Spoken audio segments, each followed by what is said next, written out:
Hi friends. तो आपका स्वागत है फ्रेंड्स आपके जीत चौहान के आरसी में। तो ठीक है फ्रेंड्स, तो देखिए फ्रेंड्स, हमने क्या है यूपी पुलिस के लिए जो एरी एग्जाम होना है उसके लिए हमने हिंदी का स्पेशल क्लास चालू किया है। ठीक है फ्रेंड, तो इसी को हम लोग चालू करेंगे और next by next topic clear, हर टॉपिक को क्लियर करते इसी तरह चले जाएंगे। ठीक है फ्रेंड, तो आप लोग देखिए तो फ्रेंड, और सिर्फ आप लोग सिर्फ बस जैसे ही लिखा है फ्रेंड ऐसे नोट्स बनाते जाइए। ठीक है ना, नोट्स अच्छे से बेहतरीन से बनाइए और समझिए, बाकी प्रैक्टिस भी हम लोग आगे करेंगे। ठीक है, तो ठीक है आगे बढ़ते हैं। देखिए तो सबसे पहला टॉपिक नंबर है शब्द भेद। शब्द भेद चालू कर रहे हैं। शब्द पहला नंबर शब्द आ रहा है तो अक्षर या अक्षरों से बनी अक्षर या अक्षरों से बनी सार्थक और स्वतंत्र ध्वनि अथवा ध्वनि के समूह को शब्द कहते हैं। वास्तव में शब्द एक अथवा अनेक अक्षरों के मेल से बनता है, जैसे मैं, कहाँ, धीरे, बल्कि, है, जाते, तब आदि।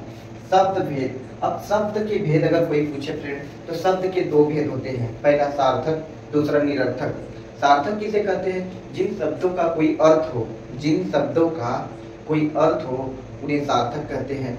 जैसे फ्रेंड नगर, विद्यालय, मैं, तुम, गांव आदि, ये सब शब्दों से मिलकर बने हैं फ्रेंड, लेकिन उनका कोई न कोई अर्थ है तो उन्हें सार्थक कहते हैं।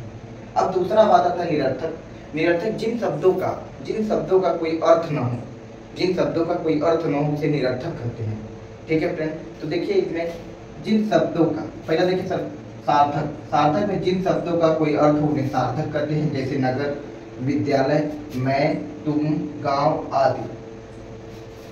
निरर्थक में देखिए जिन शब्दों का कोई अर्थ न हो, जिन शब्दों का कोई अर्थ न हो उन्हें निरर्थक कहते हैं, जैसे चटाचट, धम, फल, धम, टन आदि। इन शब्दों का कोई अर्थ नहीं है दोस्त, इन शब्दों का कोई अर्थ नहीं है तो उन्हें निरर्थक कहते हैं। ठीक है, तो देखिए आप देखिए समझिए अच्छे से।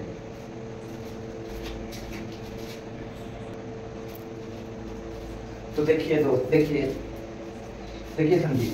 अब देखिए इधर क्या है ना शब्द। अब शब्द की बात हुई तो देखिए शब्द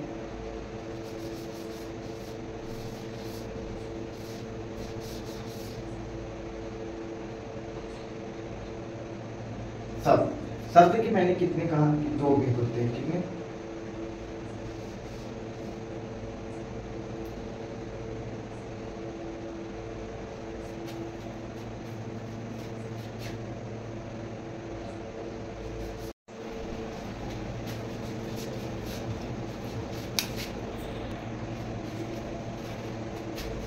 तो देखिए फ्रेंड, शब्द के भेद हमने पढ़ा, सार्थक और निरर्थक। तो शब्द के सार्थक और निरर्थक दो भेद होते हैं। सार्थक में भी चार भेद होते हैं, रचना या बनावट के आधार पर, उत्पत्ति के आधार पर, अर्थ के आधार पर और चौथा विकार के आधार पर। ठीक, इन्हीं चारों के बारे में हमें अलग अलग पढ़ना है। ठीक है फ्रेंड, तो देखिए रचना या बनावट के आधार पर तीन होते हैं, तीन, जिसमें क्या आते हैं तीन भेद होते हैं। रचना या बनावट के आधार पर शब्द के भेद पूछे तो तीन बोलना है। पहला रूढ़ि शब्द, यौगिक, योग रूढ़ि। ठीक, दूसरी बात आती है उत्पत्ति के आधार पर। उत्पत्ति के आधार पर शब्द के भेद पूछे तो भी फ्रेंड्स चार बोलना है। कितने? चार। पहला है तत्सम, दूसरा तद्भव, तीसरा देशज, चौथा विदेशज। ठीक, उसी तरह अर्थ के आधार पर शब्द के भेद पूछे तो चार बोलना है। पहला एकार्थी, दूसरा अनेकार्थी, तीसरा पर्यायवाची और तीसरा विपरीतार्थी मतलब विलोम शब्द।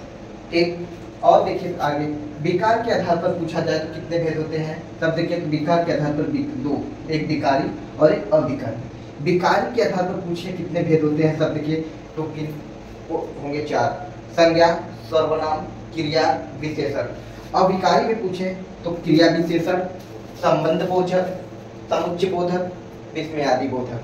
क्वेश्चन पूछे जाते हैं कि निम्नलिखित में से बताइए कि विकारी शब्द कौन से हैं। तो दिया रहता है फ्रेंड्स उसमें संज्ञा, सर्वनाम, क्रिया, विशेषण, चारों में से एक ऑप्शन में दिया रहेगा और तीन अलग रहेंगे। उन्हीं चारों में से एक आपको छांटने को रहेगा। तो विकारी, अविकारी, ये पता होना चाहिए कि विकारी कौन से होते चार और अविकारी कौन से होते हैं। ठीक है, तो ये अगर पता है तो विकारी और अविकारी में आराम से आप क्वेश्चन कर ले जाएंगे। यूपीपी में काफी क्वेश्चन विकारी और अविकारी के आधार पर पूछा गया है। ठीक है, पर्यायवाची, विलोम शब्द, ये सब बहुत इंपॉर्टेंट है, जिनसे क्वेश्चन 100% आने तय है। ठीक है, तो हमारा अब टॉपिक चालू होगा रचना या बनावट के आधार पर। हमारा टॉपिक अब चालू होगा रचना या बनावट के आधार पर। कितने भेद होते हैं शब्द के? तीन भेद, रूढ़, रूढ़ी, योगी और योग रूढ़ी।